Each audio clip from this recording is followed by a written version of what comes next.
Hola, buenas tardes. Bienvenidos a todos los que nos sintonizan a un episodio más de Ciencia Búho, mitos, realidades y perspectivas en salud. Recordemos que este espacio ha sido realizado para hablar de todos aquellos temas que nos afectan a todas y todos de una manera clara, sencilla y sobre todo con validez científica. El día de hoy tenemos un episodio especial dado por el Marco Internacional de la Mujer, una fecha que nos invita no solamente a pensar en los derechos y la igualdad, sino también en todos aquellos desafíos que enfrenta la salud femenina. Por lo tanto, el episodio del día de hoy se nombra Cáncer de mama, desafíos actuales en la salud de la mujer. ¿Qué tal? Muy buenas tardes. Les recordamos que el chat estará habilitado totalmente en vivo durante este episodio para las personas que tengan algún comentario o alguna pregunta que quieran realizar a nuestro invitado. Además, para las y los estudiantes de nuestra comunidad universitaria, esta participación se podrá considerar para su registro en los puntos culturales, siempre y cuando se cumplan con los criterios establecidos. Las opiniones expresadas durante esta sesión son responsabilidad de quienes las emiten y no representan necesariamente la postura institucional de este canal. El día de hoy nos acompaña de manera presencial el doctor Heriberto Torres Moreno, investigador de tiempo completo de la Universidad de Sonora. Gracias, doctor, por aceptar nuestra invitación el día de hoy. Me voy a permitir leerles una pequeña semblanza del doctor. El doctor Heriberto Torres Moreno es químico biólogo clínico egresado de la Universidad de Sonora, donde también realizó su maestría y su doctorado en Ciencias de la Salud. Actualmente él es profesor investigador titular y secretario de la Universidad de Sonora, Campus Caborca. Es miembro del Sistema Nacional de Investigadoras e Investigadoras, SNI-1, líder del cuerpo académico de Química y Microbiología aplicada a la salud y cuenta con más de 45 publicaciones científicas en revistas internacionales de alto impacto. Su trabajo se centra en investigación biomédica, formación de recursos humanos y desarrollo científico en el área de la salud. Gracias, doctor, de nuevo por aceptar esta Bienvenido. invitación. Muchísimas gracias, muchas gracias, maestra Betsy, muchísimas gracias, Luzaide, y a todo el equipo de trabajo de Ciencia Búho por organizar este importante canal de difusión científica para toda la comunidad universitaria y toda la sociedad en general sonorense y de nuestro México. Muy bien. Este programa se construyó a partir de preguntas reales que fueron enviadas por parte de la comunidad universitaria. Por ejemplo, ¿a qué edad debo empezar a hacerme estudios? ¿El cáncer de mama solo es hereditario?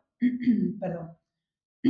Una bolita siempre es cáncer, la mastografía duele. Esas son algunas de las dudas que nos enviaron. Hoy responderemos a estas y a otras más para aclarar algunos mitos frecuentes. Bueno, para iniciar esta conversación vamos a iniciar por algo de lo más básico. Doctor, si tuviéramos que explicarle a alguna persona qué es el cáncer, ¿cómo lo definiría?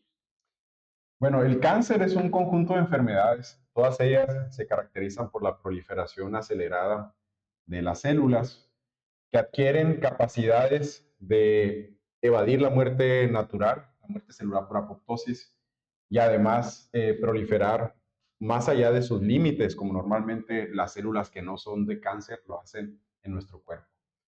Si queremos particularizar en el cáncer de mama, primero debemos entender un poco acerca de la estructura de los senos, de las glándulas mamarias. Hay que tomar en cuenta que en el seno encontramos una especie de sacos llamados glóbulos. Dentro de esos glóbulos encontramos a los lobulillos.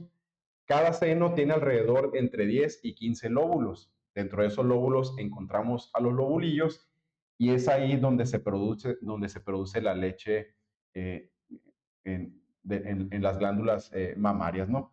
A su vez, los lóbulos y los lobulillos están conectados por una serie de conductos llamados ductos. Si hablamos de manera particular del cáncer de mama, el cáncer se puede desarrollar en los lóbulos o puede desarrollarse en los ductos.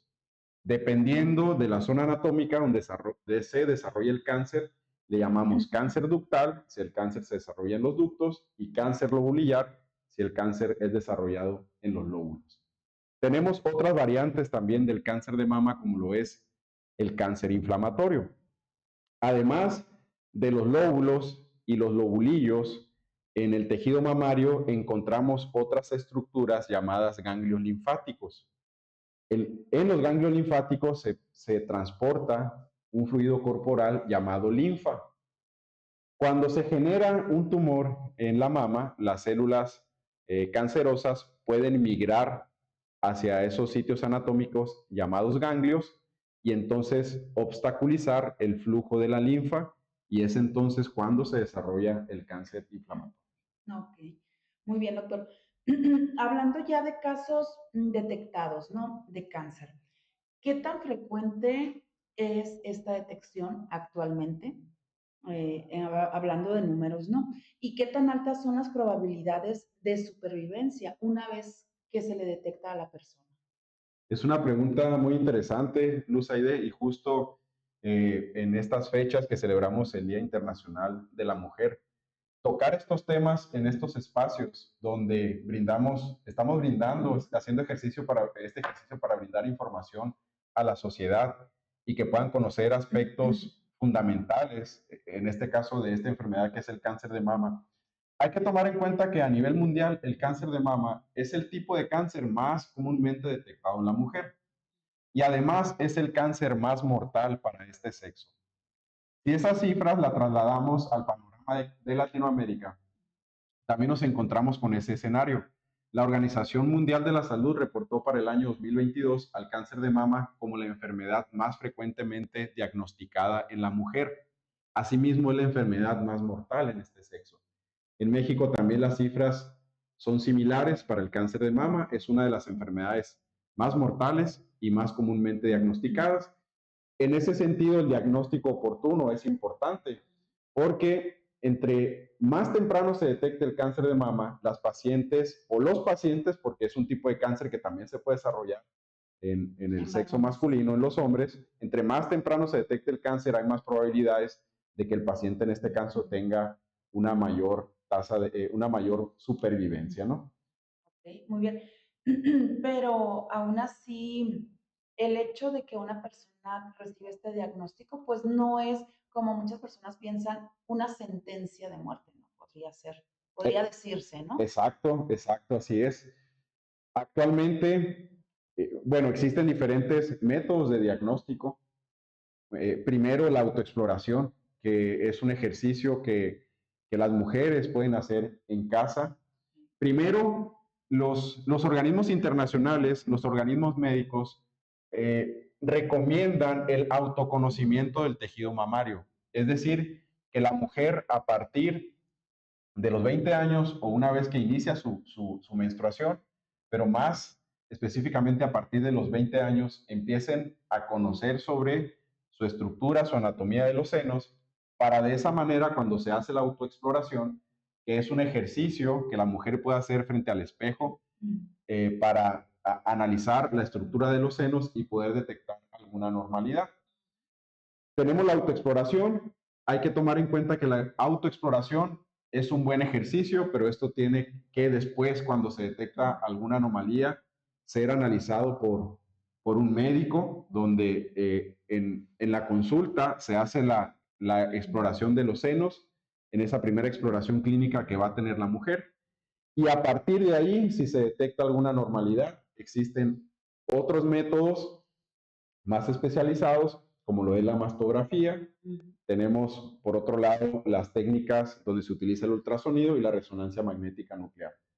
Cada una de estas tiene una finalidad diferente. Esto va a depender de lo que el médico detecte en la consulta y, bueno, qué es lo que se desea analizar en el tejido mamario en particular. Okay. De ahí la importancia de un diagnóstico oportuno, ¿verdad? Si el diagnóstico oportuno, en primera instancia, permite definir cuál es el tratamiento el cual se le va a ofrecer a la paciente en este sentido. Ahí encontramos a la cirugía, que la cirugía es utilizada cuando el cáncer se genera in situ, decimos. Hablábamos acerca de los tipos de cáncer mamarios. Cuando el cáncer de mama está localizado y se genera un tumor en los ductos de manera específica, le llamamos cáncer ductal in situ. Si el cáncer se genera en los lóbulos, entonces es un cáncer lobulillar in situ.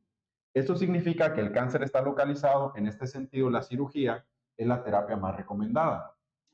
Ahora, si el cáncer se ha diseminado y las células han logrado pasar a los ganglios linfáticos, la paciente va a ser sometida a una cirugía para remover los ganglios linfáticos o en ciertas ocasiones poder remover una parte del seno, ya sea total o parcial o la eliminación de los ganglios linfáticos según sea la magnitud de ese cáncer hasta donde se ha diseminado.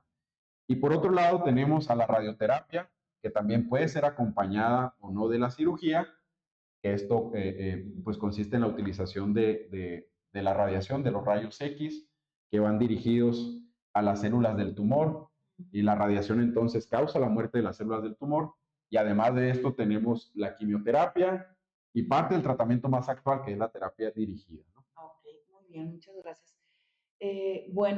Vamos a pasar ahora al segundo bloque de esta entrevista, donde hablaremos de los factores de riesgo y la prevención. Doctor, si nadie en mi familia ha tenido cáncer de mama, ¿quiere decir que estoy libre de riesgo? No del todo. De hecho, la genética es un factor de riesgo. Hay dos genes en particular que se han asociado con el desarrollo del cáncer de mama, que es el gen BRCA1 y el gen BRCA2. Cuando estos dos genes están presentes, hay una alta predisposición genética para que la mujer, en este caso, desarrolle cáncer de mama. Pero si no hay un antecedente familiar o un aspecto genético involucrado, hay dos factores de riesgo que son los fundamentales para el desarrollo del cáncer de mama. El primero es el sexo y el segundo es la edad. El hecho de ser mujer y el hecho de tener una edad avanzada, esos son los dos factores de riesgo principales para el desarrollo del cáncer de mama. ¿Cuál sería la edad avanzada a la que se refiere? ¿Arriba de los 40 puede ser? Arriba de los 40 años o arriba de los 50 años, pero podemos establecer un punto de corte que a partir de los 40 años es cuando existe una mayor probabilidad de riesgo para el desarrollo de esta enfermedad. Ok, muy bien. Betsaida. Sí, a mí me llama mucho la atención, nos viene comentando un poco de cómo nuestra genética nos predispone o no a tener, o a presentar cáncer de mama. Y sabemos que cuando hablamos de salud, todo lo que sea factores de riesgo es fundamental conocerlos, porque más que nada en cuanto a nosotros poder tener una herramienta de decir, ok, ¿qué cosas hago yo que me pueden predisponer a que estos genes de los que nos platica se expresen o no se expresen? ¿Qué cosa como mujer yo no debería de realizar o como persona? Porque también nos comentaba que no solamente a las mujeres, pero que principalmente mujeres, pero a la población en general, ¿qué nos pudiera platicar sobre factores de riesgo que nos predisponen a presentar o no presentar cáncer de mama? Bien, hay que considerar primero que el cáncer es multifactorial.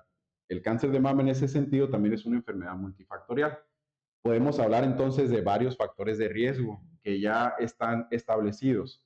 Hablábamos de dos, el sexo y la edad.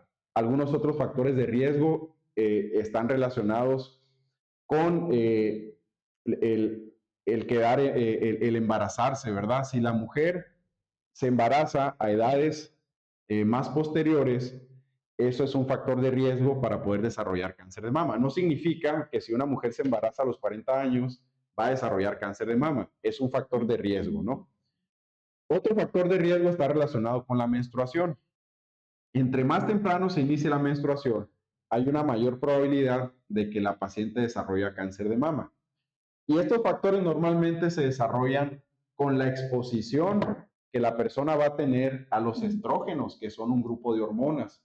Entonces, el embarazo afecta cómo los estrógenos se van a estar produciendo y el tiempo en el que la persona, la mujer en este caso, va a estar expuesta a las hormonas. Si la menstruación se inicia a una edad temprana, significa que la mujer va a estar expuesta por un mayor número de años a los estrógenos. Por otro lado, la menopausia, el momento donde inicia la menopausia, entre más se alargue ese periodo de la menopausia, significa que la mujer va a estar expuesta por un mayor tiempo a los estrógenos. Podemos hablar también de la utilización de las píldoras anticonceptivas, que las píldoras anticonceptivas están elaboradas también a partir de estrógenos. Por lo tanto, es una manera de cómo esas hormonas sintéticas están ingresando al cuerpo de la mujer. Otros factores de riesgo que podemos mencionar es la obesidad, el consumo de alcohol, que es otro factor de riesgo, y bueno, digamos que de manera general esos son los factores de riesgo principales que existen, ¿no? Sí, muy bien, muy completas, ¿no? Las respuestas que nos da el doctor. Yo tenía otra pregunta que nos hablara un poquito sobre la genética, pero ya nos habló sobre esto. Pero sí quisiera, antes de pasar con la siguiente pregunta de Betsaida, que nos comentara acerca de la alimentación, qué tanto influye, qué tanto riesgo puede ser al consumir productos más procesados, más enlatados, a lo mejor actualmente. Sí, la alimentación también está relacionada con ello y porque la alimentación condiciona también a la obesidad, ¿verdad? Que la obesidad es considerada ya como una enfermedad, la enfermedad del siglo XXI. Y hay una asociación entre la obesidad, el desarrollo del cáncer y las hormonas. De hecho, cuando se estudia, se establece el diagnóstico del cáncer de mama, se tiene que conocer si los tumores son sensibles a las hormonas. Es decir, si los tumores son sensibles a los estrógenos y si los tumores son sensibles a la progesterona, que es otra hormona, ¿no? Entonces, si establecemos ese vínculo entre las hormonas, la obesidad y la alimentación, podemos establecer una conexión. El consumo de alimentos procesados, una alimentación basada en alimentos calóricos, influye a un incremento de peso. Si hay incremento de peso, el incremento de peso propicia inflamación en el tejido adiposo y la inflamación del tejido adiposo activa los mecanismos metabólicos para que las células produzcan a las hormonas, en este caso al estradiol, y bueno, el estradiol se produce en concentraciones altas, y si por otro lado en el tejido mamario tenemos células que responden a las hormonas, eso va a condicionar que la sobreproducción de las hormonas va a estimular a las células para que éstas proliferen y logren formar los tumores. Entonces, si hay una predisposición genética para que las células del tejido mamario sean sensibles a las hormonas y si tenemos otro factor condicionante, en este caso la alimentación, que va a estimular la sobreproducción de las hormonas, en ese sentido hay una correlación directa, ¿no? Okay. De ahí la importancia de cuidarlas, ¿no? Sí, así es. Así es. No, pues como ven, pues ya vamos a salir de este podcast poniéndonos a dieta, ¿verdad? Para evitar todo tipo de complicaciones. Bueno, Betsaida, Y es ¿alguna? que, digo, a veces muchos de los factores de riesgo los conocemos porque siempre los estamos escuchando, pero a veces no entendemos el trasfondo, o sea, ¿por qué? O sea, ¿por qué es tan malo que yo consuma este tipo de alimentos? Entonces el doctor nos abre un poco el panorama y nos explica por qué yo esas cosas no las debo de realizar, pero también nos dice y nos comenta factores de riesgo de los cuales como mujeres pues no los vamos a poder evitar, ¿no? O sea, no vamos a poder evitar la menstruación, yo no decido cuándo, tal vez un embarazo a alta edad se puede presentar, la menopausia, etcétera. Pero dentro de todos estos factores de riesgo, de los que yo puedo evitar y de los que no dependen de mí, pues también sabemos que es muy importante hablar de las herramientas. Ahorita nos mencionaba que existe la autoexploración, que existe la mastografía, que existen los ultrasonidos. ¿Nos pudiera platicar un poquito y de manera muy sencilla cuál es la diferencia de cada uno? ¿Cuándo se recomienda la aplicación de estas metodologías? Bueno, la mastografía es una técnica que se utiliza para explorar a los senos y consiste fundamentalmente, se utiliza un sistema, un equipo que hace una compresión sobre los senos y eso permite tomar una imagen donde el especialista obtiene la estructura de los senos y puede identificar, si es el caso, la presencia de alguna anomalía, como lo puede ser algún tumor o algún detalle en la estructura de los senos que pueda ser considerado para un estudio un poco más específico. El ultrasonido consiste en la utilización de ondas sonoras, que es un método menos invasivo en este caso, porque hay que considerar la mastografía, el hecho de que el seno se esté comprimiendo con ese sistema, pues va a causar incomodidad o dolor en la paciente. En el caso de este otro método, se utilizan las frecuencias del sonido para obtener una estructura del seno. Hay que considerar que los especialistas utilizan un método del otro dependiendo de qué es lo que quieran analizar o o con qué nivel de profundidad quieran hacer el análisis, ¿no? Y bueno, tenemos la resonancia magnética nuclear, que consiste en la utilización de ondas, de radiofrecuencias, ondas de radio, y que eso de igual manera permite obtener una estructura del seno, ¿no? Y con ello poder establecer alguna asociación o identificar alguna anomalía si es el caso. Ok, hablando de este tema, me gustaría preguntar, em, ¿qué tanto tiempo tiene que pasar para hacerse una segunda prueba o una tercera? Por ejemplo, en el caso de la mastografía, ¿cada qué tanto tiempo? Bueno, la mastografía se recomienda a partir de los 40 años, cada 2 años es el tiempo recomendado.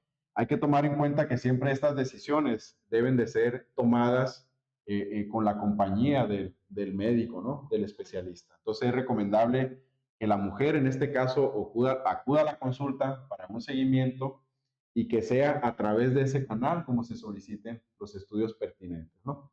Y de esa misma manera, el resto de los estudios, pues va a ser considerado dependiendo de lo que el médico observe en esa exploración que va a hacer con la paciente en este caso, ¿no? Ok, sí, pues lo ideal es que vayamos previamente con el médico, ¿verdad? Que no tomar las decisiones nada más y que ellos mismos nos den el diagnóstico, digamos, ¿no? O ¿cómo le llaman cuando ya te entregan el resultado? Sí, la confirmación del Ajá, diagnóstico, sí, incluso también con la autoexploración, porque no necesariamente, y lo comentaban en la introducción, el hecho de que se detecte una bolita significa que existe el cáncer, ¿verdad? sí. Hay otras condicionantes que pueden ocasionar esto, pero no necesariamente se va a tratar de un cáncer. Por esa razón es la importancia de que cualquier decisión que se tome y los estudios que se vayan a realizar tienen que ser guiados por el especialista, ¿no? Ok, Bueno, doctor, si me permites, Aide, vamos a entrar a un bloque en el que hablamos de mitos y realidades. Y para no perder el hilo sobre lo que estamos hablando de las pruebas, me gustaría hacer em, esta dinámica donde nosotros vamos a estarle leyendo ciertas afirmaciones, ciertos pensamientos que hay en la comunidad que decimos o que realmente no sabemos si es una realidad o si es un mito. Y una de esas afirmaciones que generalmente se escuchan es que la mastografía causa cáncer por la radiación. ¿Ese es tu mito? ¿Esa es toda una realidad? Es un mito. La radiación que se utiliza en la mastografía es una radiación de baja frecuencia, lo cual entonces no expone, ¿no? No es un factor de riesgo en ese sentido. Ujú, porque digo, hay muchas mujeres que le temen a hacerse este tipo de pruebas porque dicen, ay, es que no sé, yo tenía una amiga que generalmente se lo hacía y en una vez que se la hizo se lo detectaron, yo nunca me lo he hecho porque yo creo que a lo mejor este método causa el cáncer, pues ujú. no. Entonces, a veces sí existe pues mucha desinformación y creo que es muy importante que estos espacios se realicen para esto, para romper sobre todo estos mitos que existen y que han pasado de generación en generación y que escuchamos y que realmente a veces no sabemos cómo es, cómo funciona, cómo se fundamenta. Y hablamos siempre y mencionan ustedes de la edad, ¿no? De que a partir de los 40 años, pero únicamente las mujeres mayores deben de preocuparse. No, es un mito. Como lo establecíamos con anterioridad, el cáncer es multifactorial. La exposición a los factores o la predisposición genética puede condicionar el desarrollo del cáncer. Por lo tanto, la edad no solamente es el único factor de riesgo. Más de 40 años, el cáncer se puede desarrollar en etapas también donde la mujer presente una menor edad. Otra de las cosas que escuchamos y que en un inicio nos comentaba, que los hombres no pueden tener cáncer de mama. También es un mito. El cáncer de mama también se puede desarrollar en los hombres y está relacionado justamente con la obesidad. Es uno de los factores, ¿no? Vinculados. Excelente. Yo, bueno, hablando de eso, también otro, usted me dirá si es mito o realidad. Los golpes, si recibo algún golpe, muchas veces bueno, más cuando eres más joven, que estás a lo mejor en un equipo de fútbol, de voleibol, de básquet, puede que recibas algún golpe o constantemente, no sé, un golpe en el pecho. ¿Puede ser causa de cáncer? Es un mito también. Hay que recordar que el cáncer se produce por la acumulación de mutaciones en las células. ¿Okay? Por lo tanto, un golpe en el seno no va a derivar necesariamente en el desarrollo del cáncer. Entonces, es un mito, ¿no? Ok.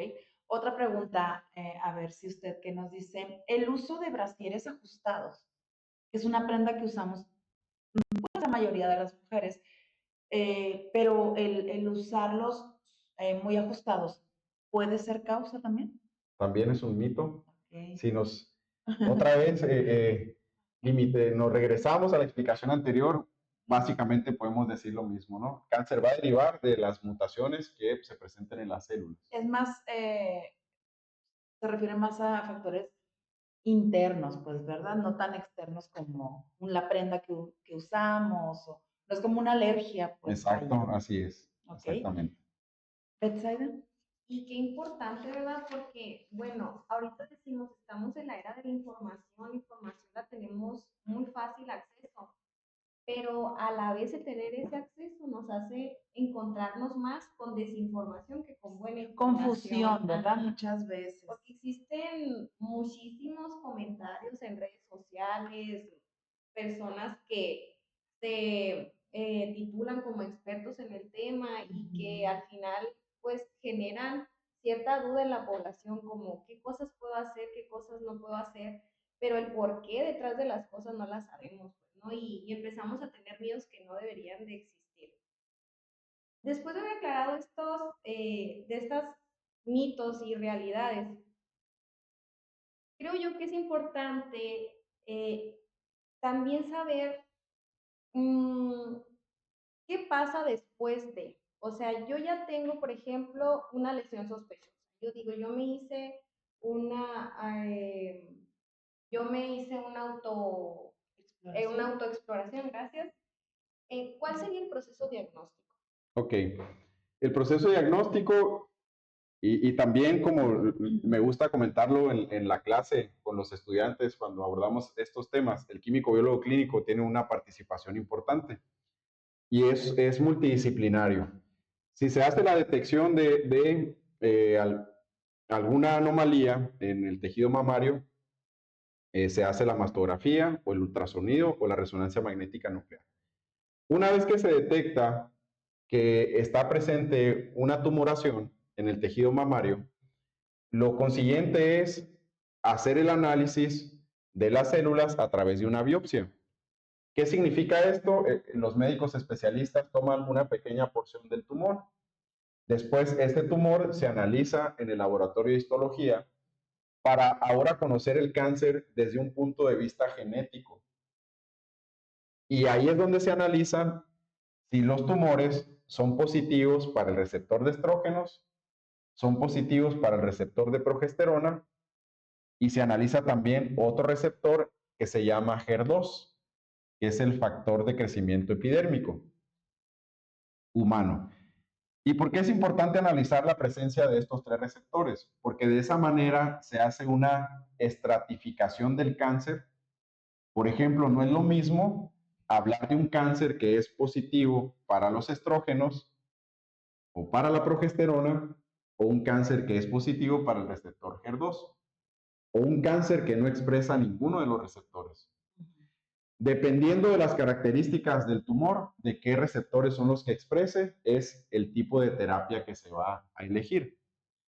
Y bueno, otro estudio que también se hace, además del análisis histológico, es el llamado análisis del ganglio centinela. ¿Qué es el ganglio centinela? El ganglio centinela es el ganglio linfático que está más cercano a la zona de la tumoración. Por naturaleza, las células del tumor, cuando hacen metástasis o que empiezan a invadir, ya sea el tejido circundante o después que pueden invadir otras zonas del cuerpo, el primer paso que dan cuando hacen la metástasis es movilizarse desde el sitio primario del tumor hacia el ganglio linfático que esté más cercano. Por lo tanto, el estudio del ganglio centinela representa el análisis de este ganglio linfático. Los especialistas administran en la paciente una sustancia radioactiva o un colorante para de esa manera poder identificar la presencia de células tumorales en el ganglio linfático. Y bueno, después, ¿qué se hace con toda esta información? Los especialistas tienen sistemas para después decidir el estadio en el que se encuentra el cáncer. Si está en etapa 0, en etapa 1, en etapa 2 o en etapa 3. Uno de los sistemas es el llamado sistema TNM. ¿Y qué es lo que se analiza ahí? Se analizan 3 aspectos fundamentales, ¿no? El primero es el tamaño del tumor. El segundo es si el tumor ha invadido los ganglios linfáticos cercanos. Y el tercero es si el tumor ha hecho metástasis a otras zonas del cuerpo. Con ello ya se decide en qué estadio se clasifica el cáncer y con ello los oncólogos, los especialistas deciden cuál es la terapia que va a ser administrada a la paciente, ¿no? Ok, muy bien. Hablando de esto de la terapia, ¿qué tratamientos existen actualmente? Porque ahorita no, nos habla, pues, ¿no? De tratamientos en cuanto a lo mejor puede ser la cirugía o radiaciones, pero también ustedes estudian mucho los tratamientos naturales. ¿Nos puede hablar un poco de esto? Sí, las plantas, que es el área de estudio de nosotros, nos ofrecen una oportunidad para la búsqueda de nuevos quimioterapéuticos o antitumorales. Existe uno de los tratamientos que se utilizan en la actualidad, son los llamados inhibidores selectivos del receptor de estrógenos. ¿Qué significa esto? Que si el cáncer es positivo para el receptor de estrógenos, nosotros podemos seleccionar una molécula que sea específica contra ese receptor y esa molécula lo que hace es inhibir la función del receptor. El tamoxifeno, por ejemplo, que es un antineoplásico que se utiliza en la terapia contra el cáncer, que es de los más utilizados, posee ese mecanismo, de esa manera actúa. Si a la paciente se le detecta un cáncer que es positivo para el receptor de estrógenos, se utiliza tamoxifeno para su tratamiento. El uso del tamoxifeno puede ser acompañado o no de la radiación. Bajo esa primicia, nosotros empezamos a investigar un grupo de moléculas llamadas cucurbitacinas, que la maestra Betsaida las recordará bien por su trabajo de tesis de maestría también, donde tuvimos la oportunidad de realizar un proyecto, que fue mi estudiante de maestría. Las cucurbitacinas son unos compuestos que están en la planta el guareque, como comúnmente se le llama, su nombre científico es Ibervillea sonore. En el grupo de investigación tenemos algunos años investigando estas moléculas que son las cucurbitacinas. Teníamos los antecedentes que las cucurbitacinas poseen efectos sobre las células tumorales, incluso en modelos preclínicos en ratones. Y bueno, con todos estos antecedentes, ¿qué fue lo que hicimos? Empezamos a investigar la capacidad de las cucurbitacinas de actuar de manera similar a como lo hace el tamoxifeno. Y los estudios nos han arrojado hasta ahorita, lo que hemos visto es que al parecer el mecanismo de acción de los compuestos es similar a como lo hace el fármaco. Y para eso hemos utilizado desde los modelos computacionales, donde ahora con toda la tecnología de la inteligencia artificial, los estudios inician desde esa etapa con los estudios de modelaje. Una vez que se comprueba en el estudio in silico, le llamamos, esa hipótesis que nosotros establecemos, después se pasan a los siguientes niveles de experimentación en células y posteriormente en los animales para comprobar que esas hipótesis que se establecen en el modelo in silico se replican, ¿no? A nivel celular o en el modelo de tumor utilizando los ratoncitos. Y bueno, en eso estamos ahorita. que también eso nos ha llevado a que nuestros compuestos los hemos propuesto como una terapia donde se clasifican ahora los fármacos como radiosensibilizadores. ¿Qué son los radiosensibilizadores? Son compuestos químicos que se utilizan en combinación con la radioterapia para disminuir la dosis de la radioterapia y disminuir la dosis del quimioterapéutico. Y también nos hemos encontrado resultados muy alentadores. También hemos investigado esa vertiente. Menos agresivos, podría decirse, ¿verdad? Menos agresivos. Okay. Y bueno, ahorita también un estudiante de doctorado estábamos investigando también el efecto de otros compuestos de otra planta que es Bursera micrófila, también sobre cáncer de mama. Ok, muy bien, qué interesante, ¿no? Todo el trabajo que se realiza. Y pues estos estudios los realizan aquí dentro de la universidad, ¿verdad? Sí, en la universidad tenemos un grupo de trabajo ya bien consolidado con esa línea de investigación donde participan estudiantes de todos los niveles, licenciatura, maestría, doctorado, y colaboramos también con otras instituciones, como lo es la Universidad de Perugia, la Universidad Panamericana, en fin, otras instituciones con las que también trabajamos, ¿no? Muy bien, qué interesante. Y ya hablando aquí, doctor, ya hablamos del diagnóstico, ya hablamos del tratamiento, pero también tenemos que entender el contexto donde esta enfermedad está siendo enfrentada, ¿no? En el contexto de México, ¿cuáles son los principales desafíos actuales? Bueno, uno de los principales desafíos y que por eso este tipo de ejercicios es muy valioso es la falta de información que esté al alcance de la población para que puedan tomar decisiones basadas en evidencia, ¿no? Como se dice en la clínica. Hay falta información en la población porque en este ejercicio que hacíamos con los mitos y realidades, en ocasiones se puede llegar a pensar una cosa o la otra. Pero una recomendación que yo hago a la comunidad en general es que esta información la tienen disponible en Internet. Y si tienen alguna duda, pueden consultar la página del Instituto Nacional del Cáncer, donde ahí vienen preguntas muy sencillas con información muy clara y donde cualquier persona lo va a poder entender. Esto es una, pero por otro lado también el acceso, ¿no? A las terapias o el acceso a tener alguna clínica donde se puedan realizar este tipo de estudios, sobre todo considerando las comunidades que están alejadas de las ciudades, ¿no? Entonces, esos serían los principales retos en mi punto de vista y, en esa medida, en la medida de que la información sea conocida por la mayoría de la población y que se tengan estos servicios más al alcance, es una manera también de cómo se pueden disminuir estos índices. Ok, muy bien. Vamos a pasar ahora a este otro bloque donde vamos a leer algunas preguntas de nuestro público.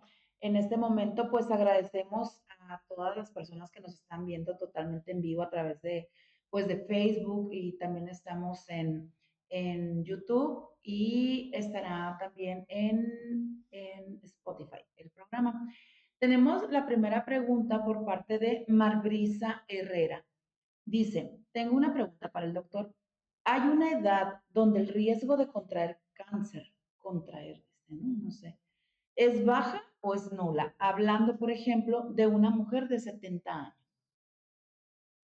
Bueno, la edad, saludos a Marbrisa, estudiante de aquí del programa de Químico Biólogo Clínico del campus Caborca. La edad, como lo decíamos, es uno de los principales factores de riesgo. Entre mayor edad hay un mayor factor de riesgo. Entre menor sea la edad, es un menor factor de riesgo. Generalmente se asocian los 40, 50 años, que a partir de ahí existe una mayor probabilidad de que la persona pueda desarrollar cáncer de mama. Pero como lo decíamos, no necesariamente la edad va a predisponer, ¿verdad?, a la persona para que desarrolle el cáncer. Ok, muy bien. Hay otra pregunta por aquí. Le manda saludos también Heriberto Torres Mendívil. Saludos a mi padre que nos está viendo. Muy bien. Dice Torres M. Fátima. Mi hermana Fátima, saludos también. Isabel Ramírez. Felicidades, dice el señor Heriberto Torres. Qué interesante conferencia. Y bueno, tengo otra pregunta por acá. Mencionaba ahorita lo de los que a partir de 40 años, pero ¿en qué ¿Qué factor tiene que haber para que se comiencen a hacer las mastografías antes de los 40 años? Bueno, si hay algún familiar eh, cercano que haya tenido cáncer de mama, la mamá, alguna tía, alguna hermana, etcétera, eso nos puede estar hablando que hay un factor genético, que no necesariamente va a ser así, claro, claro está. Pero bueno, ese sería un indicador, si hay cáncer en la familia, poder hacer este tipo de estudios, ¿no? En edades más tempranas. Y bueno, la autoexploración, como lo decíamos, lo que se recomienda es el autoconocimiento del seno, porque no solamente en ocasiones se van a detectar esas bolitas, como se dice, sino que el tejido mamario puede cambiar. A veces el tipo de cáncer, que es el inflamatorio, el seno adquiere, de hecho así se describe en la literatura, como piel de naranja. Entonces no necesariamente se va a ver una bolita, sino que hay un cambio en la estructura. O que haya secreción de sangre a través del pezón o de un líquido que no sea la leche materna, ¿no? O sea, ese tipo de detalles puede ser un indicio de que algo está ocurriendo. Lo Por eso, importante de no alarmarse, ¿no? También. así es, exactamente. Bien. Otra pregunta, doctor, que muchas mujeres, no sé, estarás de acuerdo conmigo, Betsaida, que hemos escuchado que dicen que duele cuando te vas a hacer la mastografía. ¿Es verdad esto? ¿O es normal que duela o no es normal que duela? Esa es una pregunta Que también. también es un factor, ¿no? Sí. Por el cual muchas mujeres no se lo hacen, el miedo Exacto. al dolor. Sí, que te da pena, o que les da pena, aunque ahorita ya estamos en otra época que ya no es tan de que nos dé pena, pero sí muchas mujeres le temen a que te lastimen o que te duela simplemente. Sí, la prueba ya de entrada es una prueba incómoda porque hay que pensar que el seno va a estar comprimiéndose. Pero bueno, yo creo que lo más importante aquí, más que pensar en el dolor, es el dolor que pueda ser momentáneo o a lo mejor durante el día o que sea al día siguiente, que pueda seguir la molestia. La importancia de que se pueda establecer el diagnóstico oportuno, porque eso salva vidas. Y ese es el mensaje importante que debemos de transmitir. Más que pensar en esos detalles, hay que pensar que un diagnóstico oportuno va a hacer la diferencia para que el cáncer sea detectado y que la paciente sobreviva en ese sentido. ¿Ok? Sí, y aparte recordar que actualmente ya hay equipos mucho más modernos, ¿verdad? Más nuevos. Al menos aquí en Caborca, en el Hospital General, tenemos uno de los equipos más nuevos del estado. Entonces, pues la verdad no es así como que tan terrorífico como lo imaginas, ¿no? Y si no duele, porque, bueno, en mi opinión personal, que ya me ha tocado ir, no te lastima. Y la verdad, la primera vez que fui, pues yo iba así con miedo, como dices, ¿no? De que me van a aplastar. Pero no, o sea, es un proceso al que tenemos que acudir por prevención, ¿verdad? Como comentaba. Otra pregunta, doctor. Eh, Cuando una mujer siente algún dolor en alguna parte del pecho, puede ser indicio de cáncer o algún riesgo. No necesariamente, pero igual ante la duda hay que acudir con el médico. Ok, ok. Eh, Hablan de alguna bolita que se pueda presentar. ¿Hay alguna otra manifestación de cáncer o qué tan indoloro podría llegar a ser? Bueno, justamente estos estudios que se realizan son importantes porque en ocasiones el cáncer puede ser asintomático. Silencioso. Silencioso, exactamente. Sobre todo en las etapas tempranas cuando está localizado. Eso es lo que pudiera hacer la diferencia, por eso la revisión, el seguimiento, ¿verdad? En ese sentido. Con el objetivo de poder prevenir que esto se convierta en una enfermedad ya en una etapa más avanzada o simplemente para tener la certeza de que no está presente. ¿Y qué tanto influye el estrés? El estrés es un factor que está relacionado con todos los tipos de cáncer, pero bueno, hay que considerar muchos aspectos relacionados con el estrés, que tampoco no necesariamente vamos a tener una asociación directa, ¿no? Ok, muy bien. Betsaida. Yo tengo preguntas, todas estas preguntas que estamos realizando son preguntas por parte de los alumnos aquí en la institución. Cuando saben que se va a acercar un episodio, los profesores les preguntan si tienen alguna duda que les gustaría que expusiéramos aquí en el podcast. Y a continuación voy a hacer algunas preguntas que pueden ser un poquito controversiales, quizá un poquito que se difunden más como desinformación tal vez a veces. Por ejemplo, la primera pregunta que nos hacían y que de cierto modo se fue contestando en el podcast es, ¿el uso de anticonceptivos aumenta el riesgo?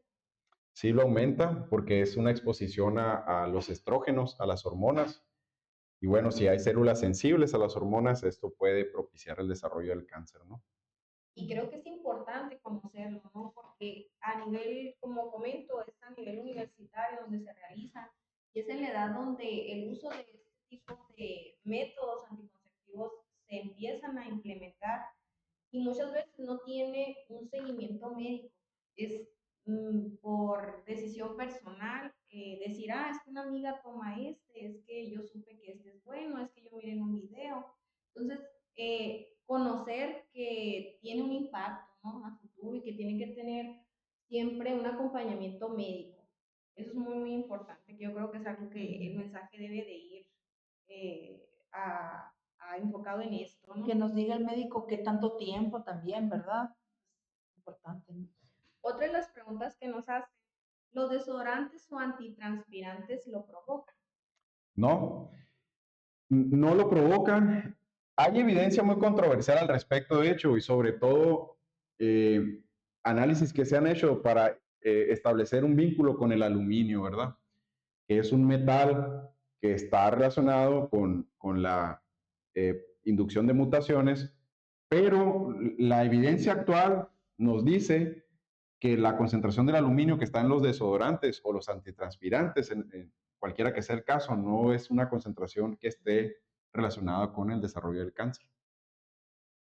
De hecho, también hay muchísima información sobre esto porque estamos también en una época donde queremos ver todo lo orgánico, ¿no? De que desodorantes a base de la piedra de aluminio, se les ha tocado ver, que se hace mucho Alumbre. énfasis, ajá, de alumbre, de todo eso.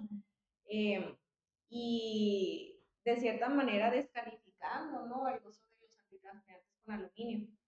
Otro de las preguntas que nos hacen es, ¿los implantes mamarios aumentan el riesgo? Qué pregunta tan interesante. La FDA dio un comunicado en el 2022 donde informan que los implantes pueden propiciar el desarrollo de cáncer, pero no de cáncer de mama como tal, ¿no? O que se propicie, ¿verdad? El cáncer otra vez, el cáncer de mama. Lo que se ha visto es que los implantes promueven el desarrollo de otro tipo de cáncer que son los linfomas. Y otro cáncer que está vinculado también es con las células epiteliales que llegan a cubrir a los implantes y que esas pueden sufrir un fenómeno de transformación. Entonces sí hay un vínculo ahí, ¿no? Es muy interesante, ¿no? Porque, digo, muchas veces este tipo de acciones se realizan más que nada por cuestiones estéticas y se ignora, pues, ¿no? Lo que puede haber, esos efectos secundarios, esas secuelas que pueden tener el colocarse implantes mamarios. Ya por último, yo para terminar con las preguntas del público, esta otra muy interesante, dice, ¿puedo embarazarme después de haber tenido cáncer de mama? Sí es posible poder embarazarse. Hay que tomar en cuenta que los tratamientos pueden también ocasionar esterilidad en la mujer, ¿no? Pero bueno, tampoco hay que verlo de esa manera como un polo en este sentido o una afirmación de que vaya a ser así. Esto depende de muchos factores, del tiempo de exposición, por cuánto tiempo se le dio el tratamiento, etcétera. En ocasiones se puede presentar esterilidad por un tiempo determinado y después la mujer puede embarazarse, pero no es una condicionante, ¿no? De que se desarrolle el cáncer y sea una mujer superviviente y que después no pueda lograr embarazarse, ¿no? Muy bien. Por acá hay otras preguntas también. Bueno, manda saludos Citel Murrieta, ¿no? que también está viendo. Y pregunta Maggie AH. Dice, excelente plática, doctor. ¿Qué otros productos naturales se están probando con antitumorales? He escuchado que el brócoli y guanábana, por ejemplo. Bueno, en el caso del brócoli, de hecho, hace días estaba comentando con uno de mis familiares, Alonso Flores, le mando un cordial saludo si nos está viendo por ahí, sobre unos compuestos, los sulfurofuranos que están en el brócoli y que hay suplementos, se venden a manera de suplementos como una alternativa para el control del cáncer.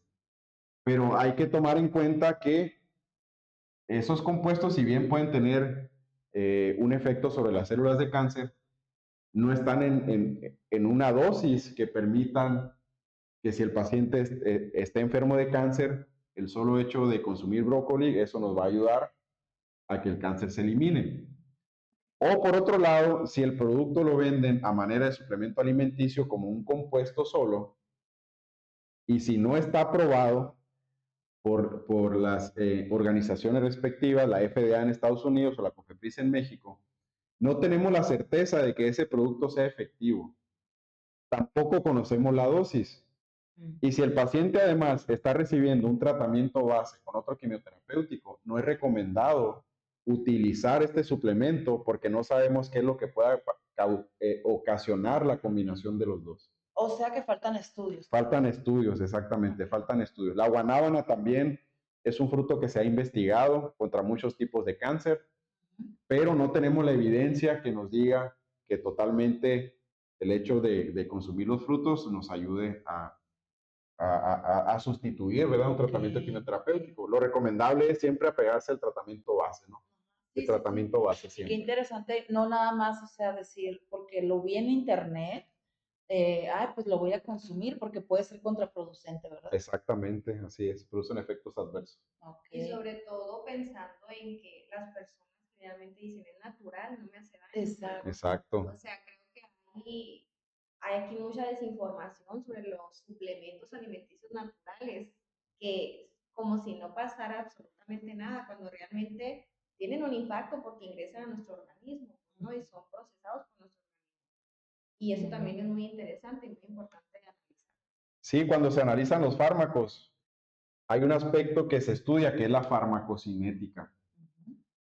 Para tener la certeza, la farmacocinética y la toxicidad, ¿no? Pero la farmacocinética es fundamental porque si no conocemos la farmacocinética de lo que se está utilizando, no vamos a conocer cuáles son los efectos que ese compuesto o esa sustancia pueda provocar en nuestro cuerpo. Entonces, es bien importante tener toda la evidencia conjunta, ¿no?